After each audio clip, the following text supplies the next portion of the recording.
So, hi guys, we are having Sarat Kumar with us. He's a LinkedIn ghostwriter and content strategist for founder, and he has generated a $100K lead through content marketing in 3 months. That's too impressive, and he's having 10 million plus impression across UK, USA, India, and GCC.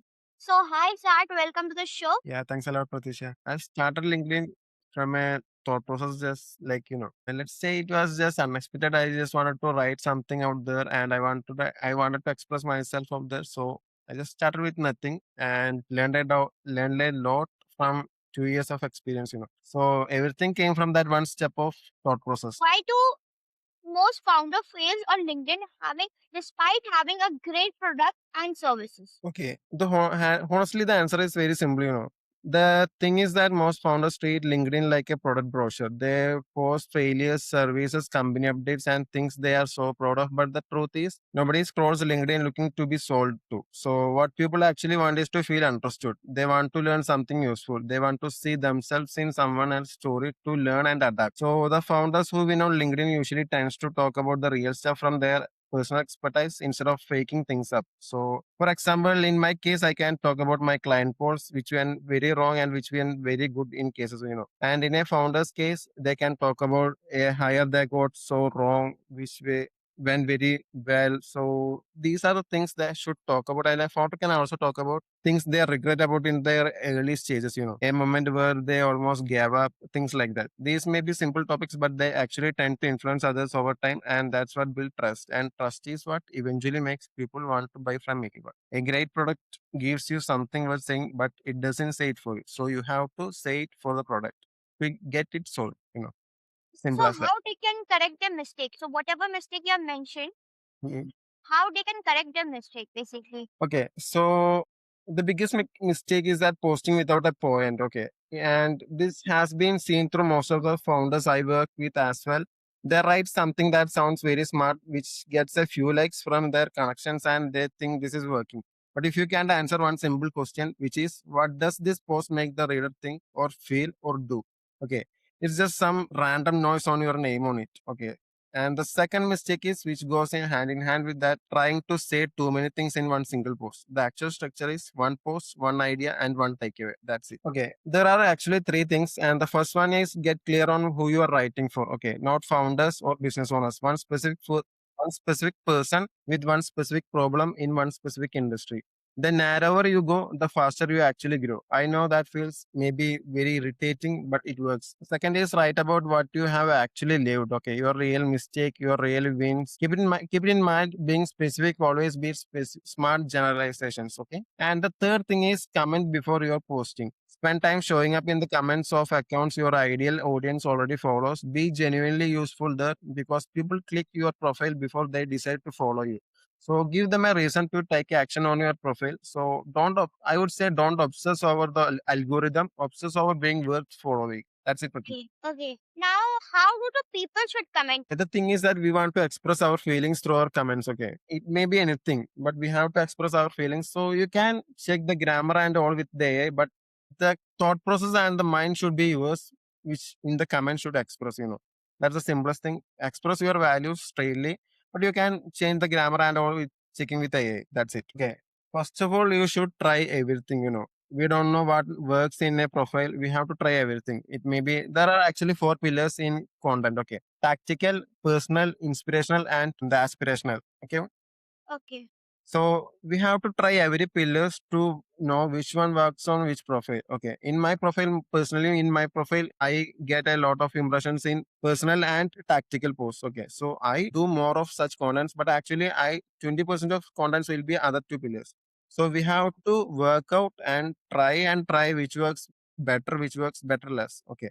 Hmm. So find out that first find out that, then do research on what works on your profile, then repeat the process like that. Find out which works through trying out again and again and again. In that way, we will have a clear view on which post work, which doesn't. So It's not about content topics mainly, it's about pillars.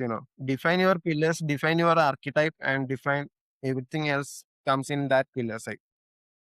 okay. Yeah. I just want to ask you that in LinkedIn, So first, even I'm also working on LinkedIn. Means first there we used to see that people used to post the selfies. Now they are posting a little bit of infographic. So founder doesn't have so much of time. They can just post anything. So we have heard a lot of assumption that post with pictures goes viral. Post with pictures get something impression or a lead or a client. Infographics is actually necessary. People Hmm. tends to rate pictures more than content which we write. So basically infographics, post with infographics is more needed than just actual writings. So I would say do both of them. Some contents may work better if the content is that much better. So try different things on your profile and find out which works best and repeat on that basis. Some profile may get without like without pictures, but some profile doesn't get any reach without pictures as well. So I would say try out which works better in your profile and find out which works well and try that one. So we are seeing, okay, we talked about the AI generated comment. So Mhm. we are, even I used to do this mistake that AI, whenever we used to post AI written by AI, that doesn't get a huge impression. But when we started writing in our own, I see a lot of founders are writing a content through AI and it get to not be written by AI. See, A can write 5 lessons from scaling a team, but it can write about the exact moment you realize you would hire the wrong salesperson for your company. We see that we get a lot of advice, okay, and it is still being repeated everywhere. What are those advice? Some LinkedIn expert advise it as a wrong. Okay, it's mainly about the timing of posting. Okay, there is no certain time to post any content. We can post anytime, but usually there is some time that people may spend more time on LinkedIn. Okay, there is no such timing issues. So, for example, if we are writing a content, so many people think that our content is gonna go well, so there is a consistency. But I have some question to you is that consistency sometimes impacts our mind in a very bad way. We write content on a daily basis, but sometimes our mind doesn't work consistent. But we need to follow the consistency. See, consistency matters, but consistency without content quality is nothing, Prakesha. So we have to focus on quality of our content before consistency. Okay, do it more and more, but post less, comparatively less, but do more writing, then improve yourself by quality. Quality matters more than consistency, as well as matters consistency. But focus on your consistency second. Yeah. Okay, so again, asking you a question, this is that what is the most important thing that the founder should do in the profile optimization, profile and picture background, and then coming to the summary experience section and all. Okay, the first thing is profile. Okay, your DP should be very professional looking, not the mirror kind of thing. Yeah, I yeah. have seen some founders doing some mirror kind of selfie in their LinkedIn profile. That's not suitable for LinkedIn. So get some professional profile pictures. And the second one is banner. Clearly say what you sell through your banner. Okay. Third one is headline. Headline is must needed, which is the keyword we use for LinkedIn. LinkedIn has also some kind of search engine which works in headlines. So specifically tell what you sell and what services you sell, what product you sell through LinkedIn headlines or profile headlines. And the fourth thing is your about section. Make clear of what you have experience on, what have you worked with, how many clients you have worked with. Everything should be included in the about section. Basically, these four are the main things. And fifth thing is your expertise, which comes under experience. Okay, clearly mention your skills in experience section. Your talents, maybe projects you have handled.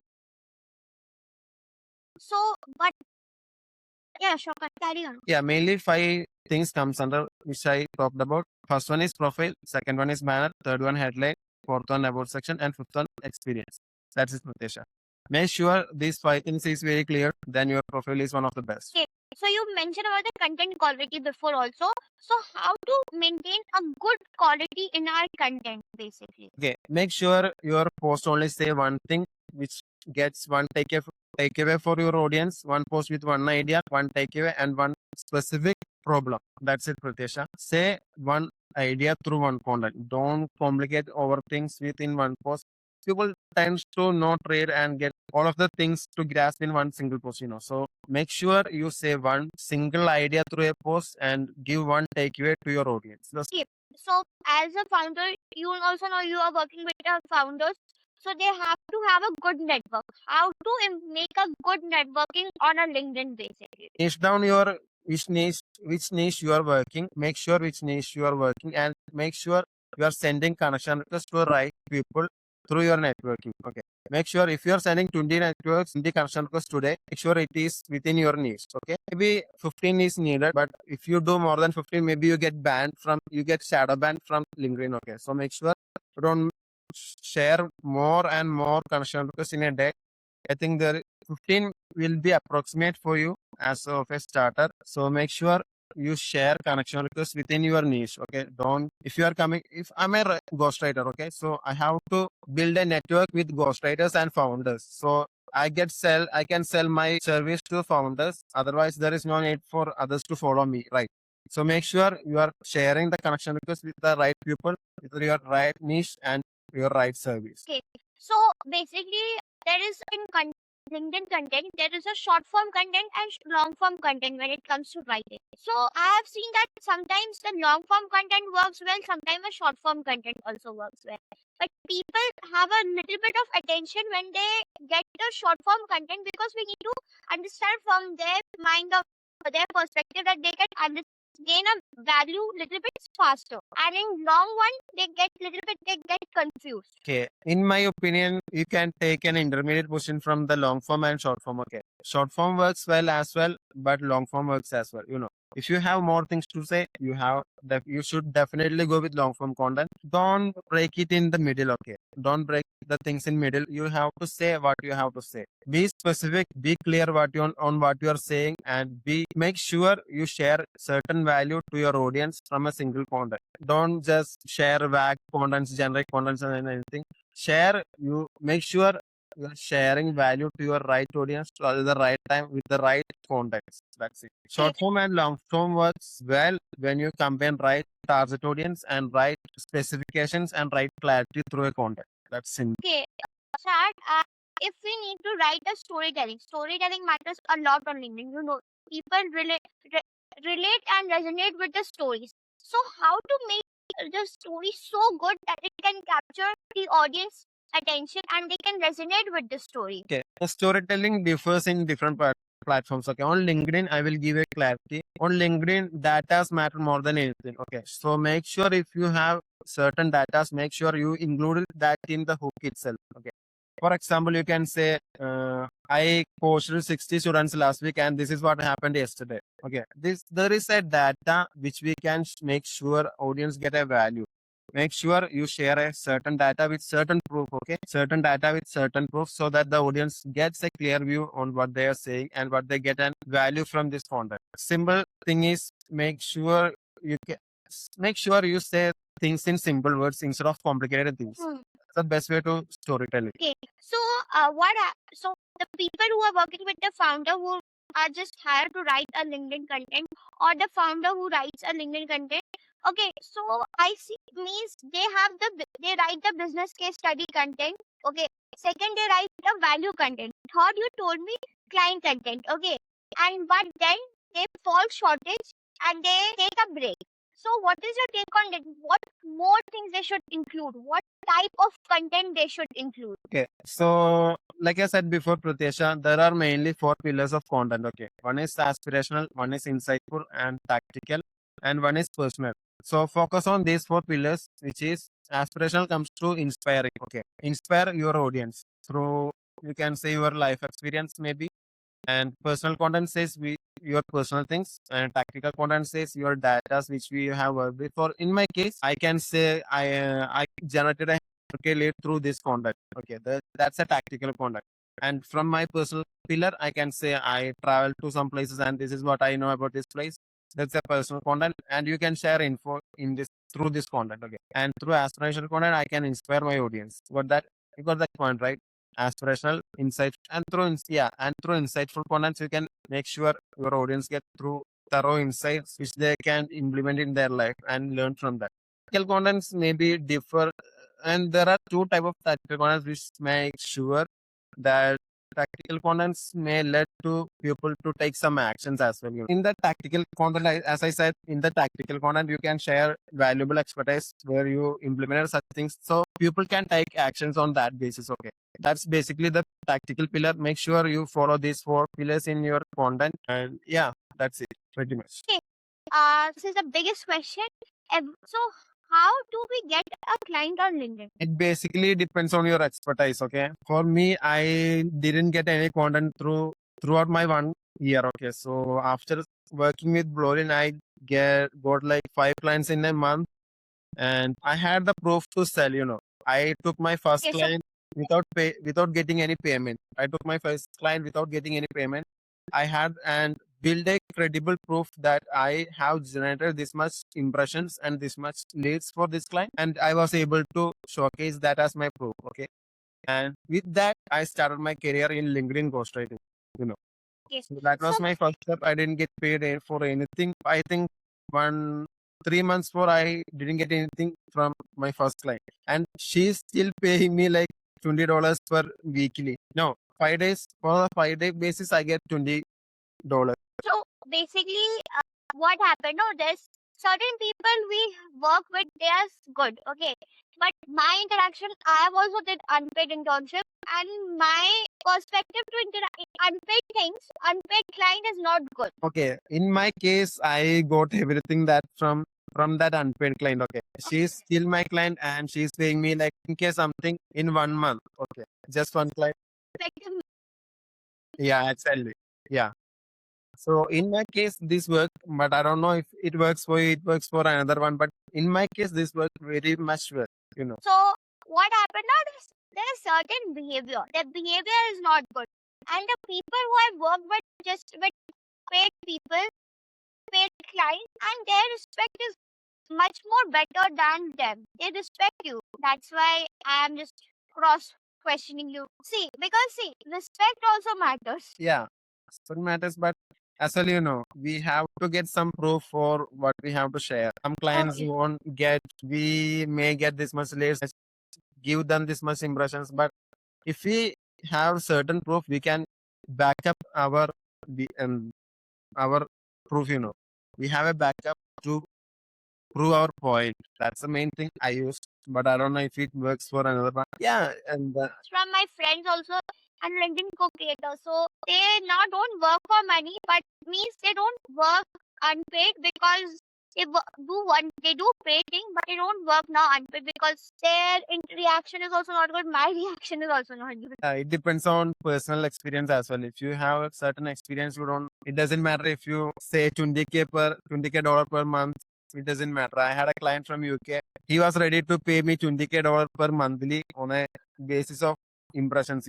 So yeah, it depends on what they have, what they expect, and what we can provide. So now coming to that so you told me that you are having a foreign client also, Indian client. So what is your outbound approach to Indian client and foreign client also? It's actually pretty simple. I focus on my like proof to showcase themselves. I get in a strategy call with them, and I will say everything in first hand. And I will say everything in the first meeting itself, what they can expect from me, what their expectations is. If they meet my certain expectations, we will get involved. It's pretty much Okay. simple for both of them. I showcase my proof, and I will say them, this is what I can do for you, and tell me what your expectations is. If we align together, we can work together. That's it, simple. Okay. And one more thing, that this is the last question. And how did you learn the LinkedIn ghost writing? Okay, Content creation. self-learning. Personally, self-learning, I got so many. I do a lot of research. I take inspiration from Ruben Hassid. I take inspiration from Matt Barker. I take inspiration from Marvin. Yeah, especially Marvin Sanguinus. There is a person called Marvin. I take a lot of inspiration from him. His contents are just purely so good. So I reverse engineer that contents of his and make such contents for myself. Okay, for myself and for my clients as well. I try these patterns and find out which works within certain clients. Basically, the thing is in ghostwriting is that you have to try so much things that you will certainly find out which works better for one and which work doesn't work for one. First, try to find out which works and which doesn't, so you have a clear clarity on what you should do on the next thing. So thank you, Sat, for being our guest because I had more questions, but we are running out of time. So Yeah, I have another session with Yasha. That's amazing. And I have my throat is not that at all good. I'm having a fever and you are guys. He had also had an accident. So and he's doing a yeah, podcast. That is a salute to you. And thank you for being our guest. Hope you enjoyed the podcast. yeah. And you Thanks a lot. should share this a good knowledge about the LinkedIn that matters a lot to the founders. Sorry. It's great, Pritesh. I already took a lot of time from you. We planned it for another day. Yeah, It matters a lot. thanks a lot, Pritesh, for understanding my situation as well. Yeah, So thank you, sir, for being our guest. yeah, thanks a Yeah. lot, Pritesh. Welcome.